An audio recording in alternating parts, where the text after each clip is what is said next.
Olá, tudo bem com você? Eu sou Danilo Muniz, um estudante de jornalismo, sou um homem negro, olhos castanho escuro, cabelo crespo longo, estou com uma camisa social verde bem clarinha e hoje eu vou apresentar para vocês o videocast Vozes. Sejam muito bem-vindos.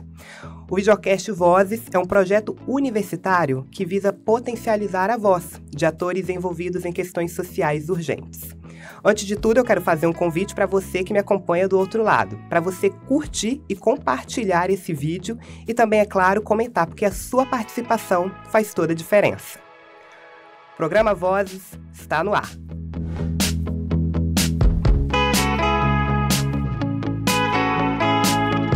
Hoje, essa mesa vira palco para falarmos sobre as resistências e a realidade da comunidade negra no século XXI. Para isso, contamos com a presença da ativista e mestre em estudos socioculturais da educação, Heloísa Ivone Silva. Tudo bem, Heloísa? Saudações! Saudações, telespectadores que nos assistem nesse momento. Sou Heloísa, também conhecida como Negra Elô. Sou uma mulher negra, de pele preta. Tô com um vestido, camisa mostarda. Atualmente, concluí meu doutorado esse ano, Danilo, com escrevivência com as crianças, trabalho nas brincadeiras africanas.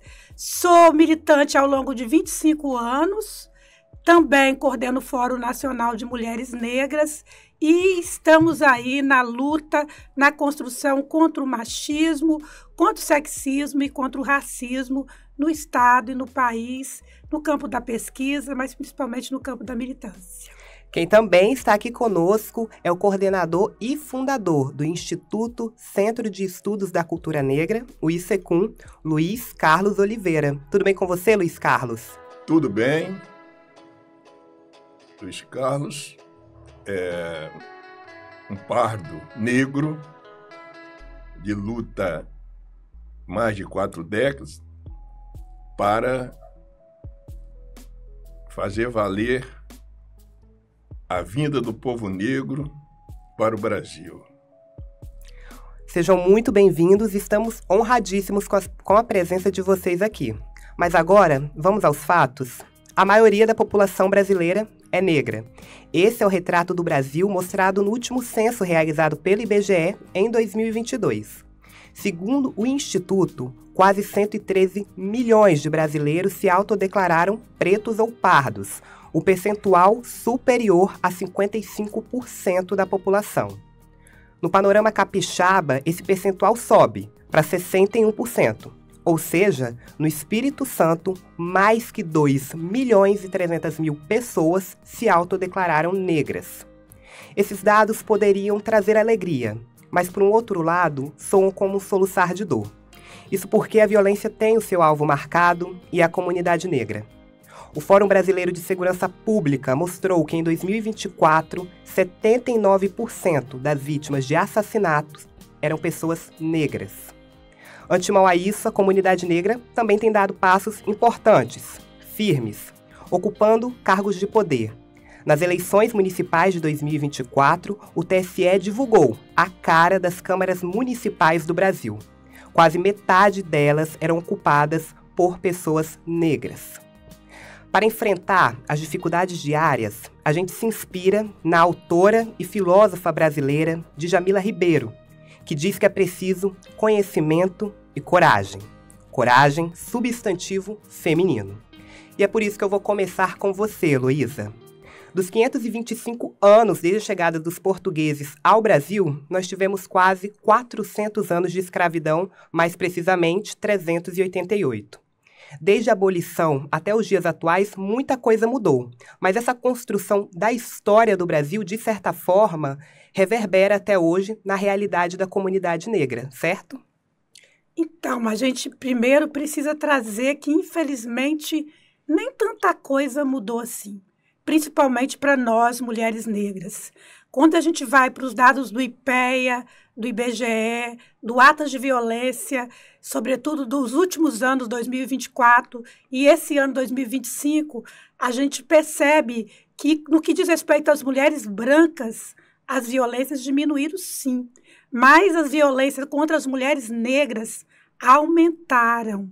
Então, o nosso país tem uma dívida muito grande no que diz respeito às mulheres negras, desde o processo de escravização em 1500, quando os americanos, né, aí a gente vai falar de continente, de América para a África, vão lá, na busca de mão de obra civil, a gente está falando de capitalismo, na busca de mamas de leite, e trazem num movimento de rapto de mulheres. Nesse movimento para o Brasil, várias mulheres foram estupradas, algumas colocadas com peles menos pretas, menos retinta, dentro de casas, trabalhos mais pesados, sendo estupradas, engravidavam de seus senhores, algumas, mesmo grávidas, passaram o processo de estupro, algumas sinhás colocavam esses bebês para porcos comerem. Então, a nossa história, ela não é uma história bonita. E ainda hoje, quando a gente vai para os dados de escolaridade, as mulheres pretas são as que menos alcançam a escolaridade. Eu falo no campo do doutorado, eu sou a única mulher preta da minha turma que concluiu o doutorado em educação. Vamos para a saúde, violência obstétrica. As mulheres negras, em pleno século XXI, continuam passando por violência obstétrica. Vamos para a assistência. Quais são as mulheres negras que estão nas periferias que sequer têm direito a, minimamente, a comida? Nós estamos falando de comer. Quem recebe os menores salários são as mulheres negras. Nós vamos para a cultura. Quem é as mulheres negras que sequer têm direito a lazer? Vamos para a pandemia. Qual foi a primeira mulher que morreu envolvendo a Covid-19? Foi uma mulher preta. Então, nós não temos muito avanço no que diz respeito às mulheres negras. Temos muito para caminhar. Exatamente, Heloísa, muito importante a sua fala. E quando a gente fala de história, a gente cita também nomes importantes do Brasil e também do mundo. A gente trouxe o dado do IBGE que mostrou que a comunidade negra é a maioria do Brasil, mas há um pouco tempo atrás, né, na década de 70, nos Estados Unidos, Malcolm X, um importante ativista na luta pelos direitos civis, ele disse exatamente isso: não somos minoria, nós apenas estamos desorganizados. Diante dessa frase emblemática do ativista, eu gostaria de saber, Luiz Carlos, sobre a mobilização que o ICECUM faz para a sociedade se envolver nas pautas da comunidade negra. Antes disso, eu queria colocar que nossa questão, vou falar em Brasil, é estrutural. É estrutural. A estrutura foi formada branca, judaica, cristã. Hoje eu digo que é racista, fascista e nazista. Então é uma estrutura que existe. Essa estrutura não cabe Heloísa, não cabe você, não me cabe ela na cúpula. Essa estrutura, a estrutura é branca, não é para nós. Então o papel que nós fazemos, nesses 4 décadas que no início a gente passou por várias fases, nessa fase das denúncias, igual a Heloísa acabou de falar, denúncia e tal. Agora hoje nós estamos na fase de enfrentar sabendo que é a estrutura.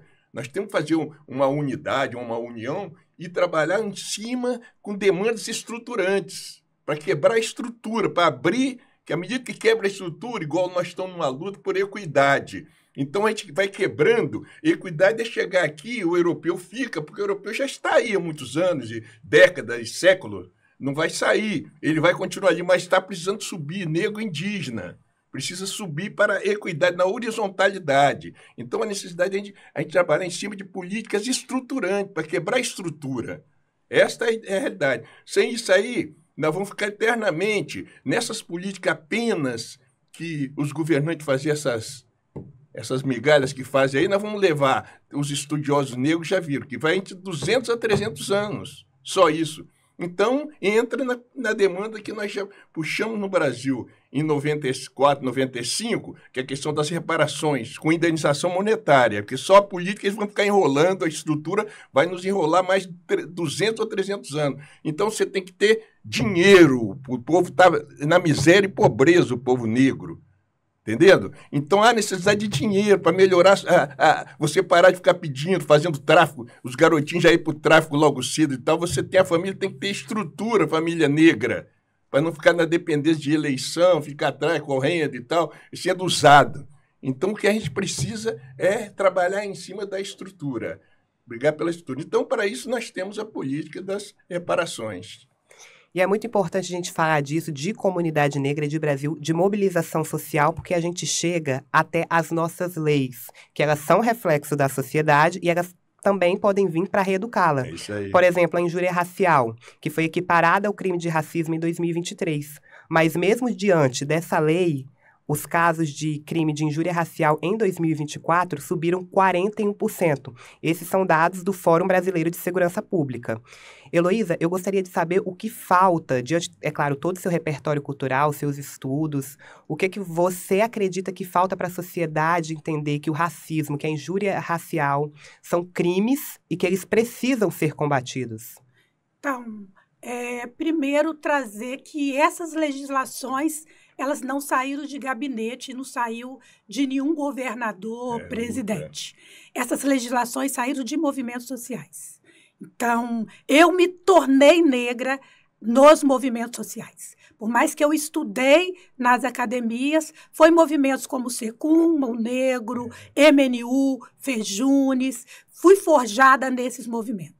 Então, são esses movimentos sociais, inclusive essas legislações foram a partir de marchas, de enfrentamentos, de muito sangue e de muita luta. Então, como essas legislações saíram de movimentos sociais, a gente precisa de toda uma reestruturação formativa para que, de fato, as pessoas percebam. Eu acredito que nos processos de formação das nossas crianças, por isso que os meus projetos, inclusive o meu doutorado, foi nas infâncias, trabalhando o processo de autodeclaração. O nosso país não se vê negro. 56% são as pessoas que se veem, mas se a gente for perceber, a gente tem muito mais pessoas negras e que as pessoas hoje vê negro como algo ruim e é algo que nós fomos nós aprendemos. Historicamente, a África era o último continente estudado. A África está ligada à pobreza, à feiura, né? Negro está ligado à sujeira. Você falou aí da Djamila Ribeiro, ela vai trazer a importância do letramento racial. Angela Davis. Por quê? Porque enquanto a gente não estuda a questão étnico-racial e perceba que a questão do negro, que a África é um continente rico de reis, rainhas, que está lá a matemática, a agricultura, a tecnologia, que é uma riqueza, que lá não é lugar da pobreza. Tem lugares pobres, como a América tem, a Europa tem, como tem lugares lindíssimos. E quando a gente não entender que a NASA, por exemplo, as primeiras mulheres matemáticas, né? O quanto que as mulheres que chegam nos espaços de poder, e aí a Angela Davis vai dizer, enquanto a mulher negra não se movimentar, essa sociedade não se movimenta. Então, essas legislações só irão, de fato, se materializar a partir do momento que esse país entender que as mulheres negras precisam ocupar espaços de poder, estar no legislativo, no executivo, e no judiciário, sair desse lugar de servidão e ocupar espaço de liderança. Sem isso, não conseguiremos alcançar. Olha, foi muito importante a sua fala e até um gancho mesmo para a gente falar agora com o Luiz Carlos, diante de toda a luta que ele trava contra o racismo, em busca de igualdade, de reparação histórica. E eu queria saber agora, Luiz Carlos, de você, o que você considera ser o principal instrumento ou os principais instrumentos de combate ao racismo? Bem, primeiro, a organização negra. Que a negrada hoje está tudo partidário em partido e quem dorme com os olhos dos outros não acorda a hora que quer. Que manda é o branco nos partidos e o negro está lá e tirando onda aqui. Mas ali não está com nada porque dorme com os olhos dos outros. Quem manda é o branco. Precisa a negrada se organizar como negro, estar nos partidos, mas como negro e organizadamente a gente cobrar tudo isso aí. Que não adianta botar também no parlamento se não tiver organizado, porque eles vão trabalhar na cabeça dele, que eu tenho experiência disso aqui décadas. Parlamentar trabalha na cabeça deles. E nós precisamos estar organizados no Brasil e outra parte do mundo e fazer uma unidade mesmo internacional para que você vai para partido, para presidente da República, para onde você for governador, prefeito, você tem que estar com compromisso com essa organização do povo sofrido de quase 400 anos de trabalho escravo. Então, a necessidade é se organizar nesse sentido. Como demanda, as reparações é aquela maior. O Ministério da Educação, em 2024, realmente comprou o barulho nosso do movimento negro. Comprou barulho, eu estava já no MEC já em 2015, a gente brigou muito lá dentro, levantamos fumaça à vontade, e agora, em 2024, realmente foi assumido a Lei 10.679, Educação Afro-Brasileira na Educação, que eu estou lá novamente no MEC, na Cadara, a gente está tocando isso no Brasil todo, nesses 5.000 e tantos municípios, né? Começando. Então, a necessidade da gente fazer essa política aí é uma reparação histórica, já é histórica, mas precisamos ter uma reparação monetária. Grana.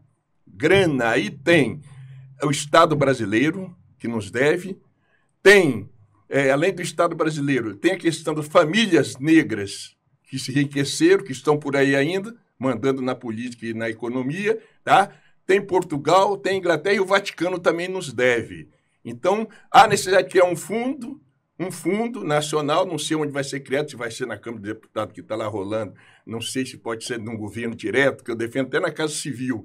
Tem um fundo das reparações para que a gente possa realmente implementar as políticas para acabar com a miséria e a pobreza. E tem mais demandas ainda. Outra coisa que precisa cada estado ter um plano estadual para a equidade racial e nacional também, para a equidade racial, plano, e ter recursos, fundo econômico para todos esses projetos nos estados. E temos também um comitê para monitorar, avaliar e aferir todas as políticas, com a participação da sociedade civil, em especial do movimento negro, para monitorar. E aqui no Espírito Santo nós estamos discutindo, já estamos na UFS trabalhando essa questão de um comitê estadual para levar para todos os estados, ok? Sim. Muito obrigado pela sua resposta, Luísa. Agora a gente vai entrar num bloco muito importante. A Heloísa deu a deixa sobre uma frase muito famosa da ativista estadunidense Angela Davis, que ela fala que quando a mulher negra se movimenta, toda a sociedade se movimenta junto com ela. E aí ela já toca, né, um assunto muito importante que é tratado também pela escritora brasileira Djamila Ribeiro, principalmente no livro Quem Tem Medo do Feminismo Negro.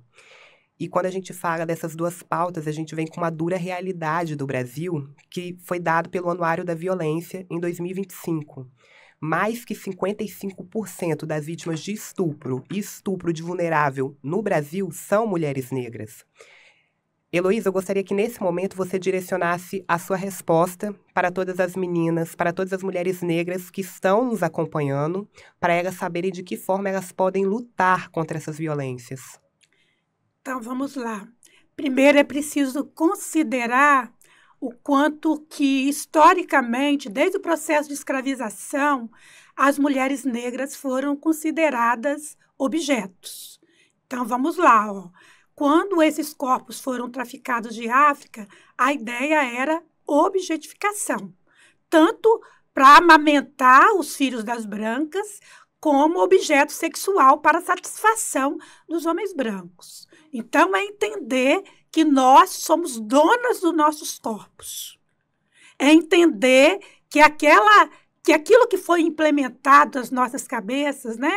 Aquele amor romântico que foi colocado na nossa cabeça, que precisamos de homem para ser feliz, aquelas histórias de literatura, aquilo, há um motivo, né? Há uma tendência, há uma formação de nos submeter a uma tentativa de formar mulheres submissas. Então, é entender que somos donas do nosso corpo e que não precisamos de pessoas para nos tornar felizes. É acordar todos os dias e entender, de fato, o que nos torna feliz. Historicamente, por exemplo, os nossos cabelos foram domados.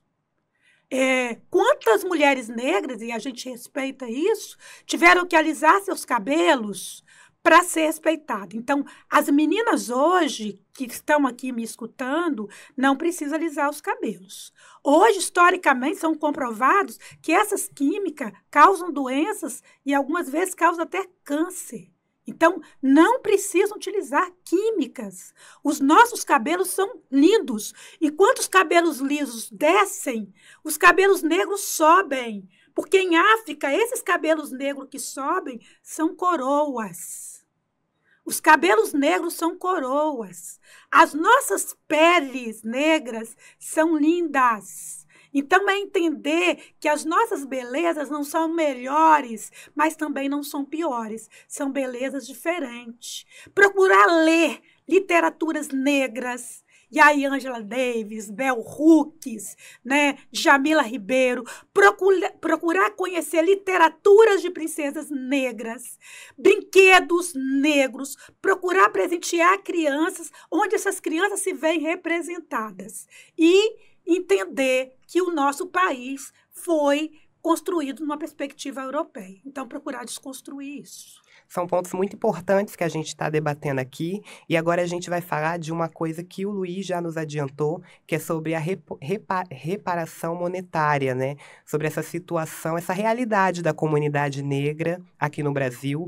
O IBGE identificou que 81 milhões de negros estão na faixa da pobreza. Diante disso, a gente fala aí do racismo estrutural sendo escancarado e, ao mesmo tempo, também a gente consegue compreender dos negros sendo colocados às margens da sociedade. Luiz Carlos, eu gostaria de entender, até para você também complementar a deixa que você começou, sobre de que forma o Estado brasileiro, a sociedade, ela pode agir para tentar reparar todos os danos causados que ainda existem e são vistos por esses dados. Bem, as reparações, o povo negro é muito no Brasil e Américas e na África, inclusive, a África cobra até do Brasil também, que para reparar lá, que vieram para o Brasil, né?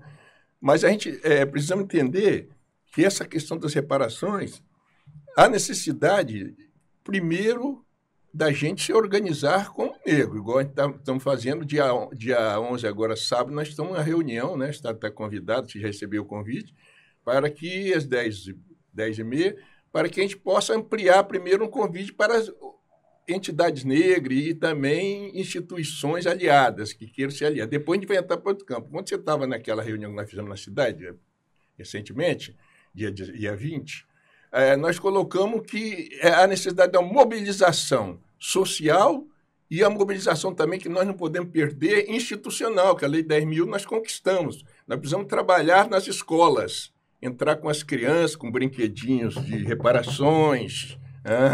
Tem espaço para você, Luiz. Tem também quadrinhos, né? Quadrinhos e mais acima ainda, nós precisamos trabalhar nos dois campos. O campo da sociedade de mobilização social e também no institucional. Trabalhar bastante, como você viu, fazer uma grande mobilização de consciência no país. Agora, sabemos que é o Estado brasileiro que é ocupado. Não adianta o Estado brasileiro jogar para lá e para cá. Não é o Estado brasileiro que é ocupado. A culpa toda é no Estado brasileiro. Tem que sair. É ele que tem que ir em cima dessas famílias. A gente já está mapeado e tal, o Estado ir para cima dessas pessoas e buscar recursos também para jogar dentro de um fundo. Há necessidade disso. Então, nós retomamos aqui esse projeto. Nós que existem outros projetos de reparações no Brasil, igual as mulheres estão tocando lá o Ministério fez reparação, mas fazer reparações, gente, muito amplo, não é reparação de uma coisa só, são reparações, né? Igual o plano nós estamos, antigamente ficava as mulheres com a reivindicação, juventude, não sei o quê.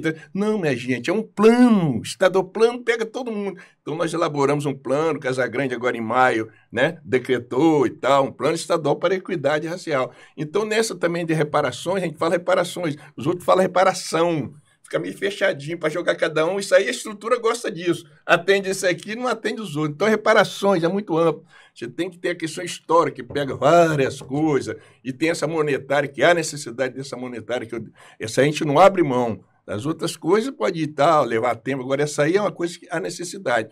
Então, a gente, em 94, 95, estava dando 6 trilhões de dólares, mais uns bilhões de milhões, e nós retomamos agora em 2024, aí nós calculamos tudo, agora está dando 13 trilhões, não sei quantos bilhões de milhões, tá? Para distribuir isso para 119 milhões de pessoas, negros, e com critério nós não discutimos ainda, nós estamos deixando aberto num projeto para discutir o critério. O critério é delicado, quem vai, quem não vai, como aqui e tal. Então, isso é que, mas pelo menos nós já temos calculado. Dá 13 trilhões e mais não sei quantos bilhões de dólar. E dólar americano, que é o maior ainda, né? Então, nesse sentido. Então, essa é a ideia. Ok? Luiz Carlos, Heloísa, eu agradeço muito pela presença de vocês, em nome de toda a equipe do Videocast Vozes. Com certeza, tudo que a gente falou aqui, tudo que a gente tratou, foi muito importante, que consiga tocar, mobilizar a sociedade, mas agora eu quero que vocês direcionem a mensagem para todo o público que nos acompanha, cada um de vocês, uma mensagem para uma sociedade mais justa e igualitária, começando por você, Heloísa. Primeiro, agradecer aí a equipe de jornalismo e parabenizar pela luta aí que vocês estão fazendo e convidar a todos e todas aí que nos ouvem, dizer que essa luta contra o racismo é uma luta coletiva, não é uma luta de negros e negras. É uma luta que a gente precisa da população branca. Como diria Cida Bento, né? Há um pacto da branquitude, há um pacto das pessoas não quererem perder o privilégio. Mas a gente convida aí as pessoas brancas que não compõem esse pacto da branquitude, as pessoas brancas que querem lutar conosco contra o racismo para se aliarem a nós. Porque não basta ser contra o racismo, né? A gente tem que ser antirracista. Então, junte-se a nós nessa luta contra o racismo. E você, Luiz Carlos, qual mensagem você deixa para quem nos acompanha? Bom, primeiro, agradecer o convite de vocês, né? Estiveram conosco 2 semanas no seminário que nós fizemos na UFSC, também na cidade, né? Vocês estiveram presentes. Nós agradecemos o convite e fui feliz de estar mandando essa mensagem aqui, acompanhado de Heloísa, pessoa que a gente admira décadas aí, pessoa do militante mesmo, de verdade. E de já convidar vocês para integrar essa campanha nossa, né, que, como jornalismo e tal, juntando com outros jornalismos de outras formações aí e tal, para vir conosco nesse trabalho, e dizer que o Brasil realmente só vai ter jeito quando resolver esse gargalo que está aí desse trabalho escravo de quase 400 anos. Então, senão, vai ficar sempre essa elite aí dominando eternamente, numa boa, mas, lógico, um muro altão mesmo, né? Muro alto para ninguém entrar e cheio de fuzil para ninguém entrar na residência, mas e a negrada morrendo. Acho que não é isso que eu gostaria de ver. Então, se a gente está se dedicando à década, é porque tem algum sentido. Alguém diz, você é de... Algum sentido tem de estar nessa luta, porque a gente está enxergando que há necessidade. Tem coisa que não está batendo e não vai ter solução se realmente não tiver um projeto mesmo humanístico mesmo e diminuir mesmo alguns privilégios aí para poder distribuir e termos uma sociedade realmente humana.